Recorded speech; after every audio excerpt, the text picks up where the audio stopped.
Welcome to Reading the Bible, presented by Church. Today, we're reading Matthew chapter 27, verse 1. Early in the morning, all the chief priests and the elders of the people made their plans how to have Jesus executed. So they bound him, led him away, and handed him over to Pilate the governor.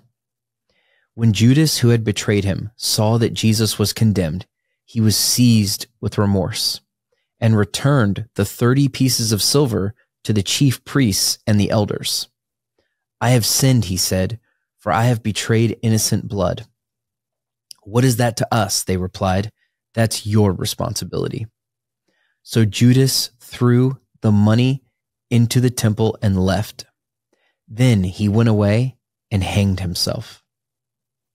The chief priest picked up the coins and said, "It is against the law to put this into the treasury since it is blood money." So they decided to use the money to buy the potter's field as a burial place for foreigners.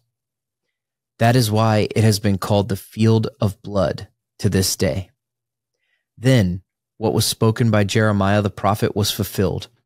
They took the 30 pieces of silver, the price set on him by the people of Israel, and they used them to buy the potter's field, as the Lord commanded me. Verse 11. Meanwhile, Jesus stood before the governor, and the governor asked him, "Are you the king of the Jews?" "You have said so," Jesus replied. When he was accused by the chief priests and the elders, he gave no answer. Then Pilate asked him, "Don't you hear the testimony they are bringing against you?" But Jesus made no reply, not even to a single charge, to the great amazement of the governor.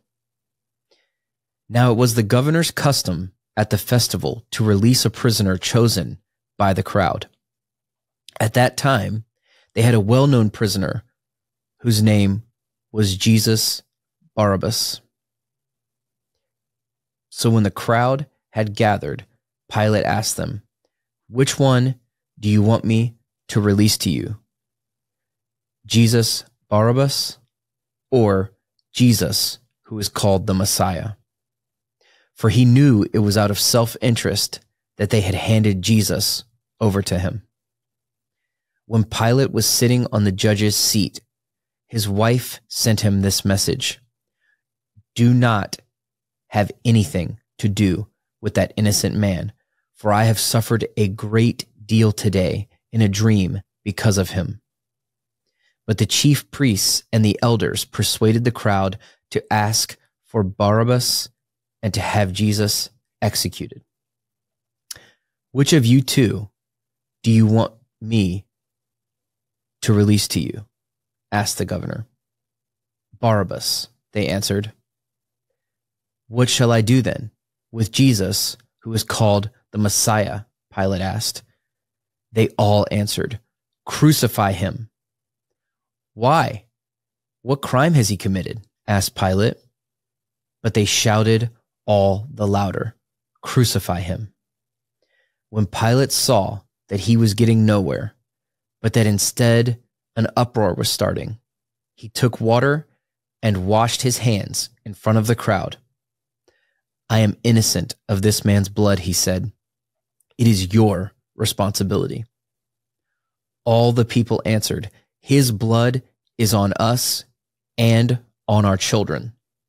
Then he released Barabbas to them, but he had Jesus flogged and handed him over to be crucified. Verse 27. Then the governor's soldiers took Jesus into the praetorium and gathered the whole company of soldiers around him. They stripped him and put a scarlet robe on him, and then twisted together a crown of thorns and set it on his head. They put a staff in his right hand. Then they knelt in front of him and mocked him. "Hail, King of the Jews," they said. They spit on him and took the staff and struck him on the head again and again. After they had mocked him, they took off the robe and put his own clothes on him. Then they led him away to crucify him. As they were going out, they met a man from Cyrene named Simon, and they forced him to carry the cross. They came to a place called Golgotha, which means the place of the skull. There, they offered Jesus wine to drink mixed with gall, but after tasting it, he refused to drink it. When they had crucified him, they divided up his clothes by casting lots. And sitting down, they kept watch over him there. Above his head, they placed the written charge against him, "This is Jesus, the King of the Jews." Verse 38. 2 rebels were crucified with him, one on his right and one on his left. Those who passed by hurled insults at him, shaking their heads and saying, "You who are going to destroy the temple and build it in 3 days, save yourself. Come down from the cross if you are the Son of God." In the same way, the chief priests, the teachers of the law, and the elders mocked him. "He saved others," they said, "but he can't save himself. He's the King of Israel. Let him come down now from the cross, and we will believe in him. He trusts in God. Let God rescue him now, if he wants him. For he said, 'I am the Son of God.'" In the same way, the rebels who were crucified with him also heaped insults on him. Verse 45. From noon until 3 in the afternoon, darkness came over the land. About 3 in the afternoon, Jesus cried out in a loud voice, "Eli, Eli, lema sabachthani," which means, my God, why have you forsaken me?" When some of those standing there heard this, they said, "He's calling Elijah." Immediately, one of them ran and got a sponge. He filled it with wine vinegar and put it on a staff and offered it to Jesus to drink. The rest said, "Now leave him alone. Let's see if Elijah comes to save him." And when Jesus had cried out again in a loud voice, he gave up his spirit. Verse 51.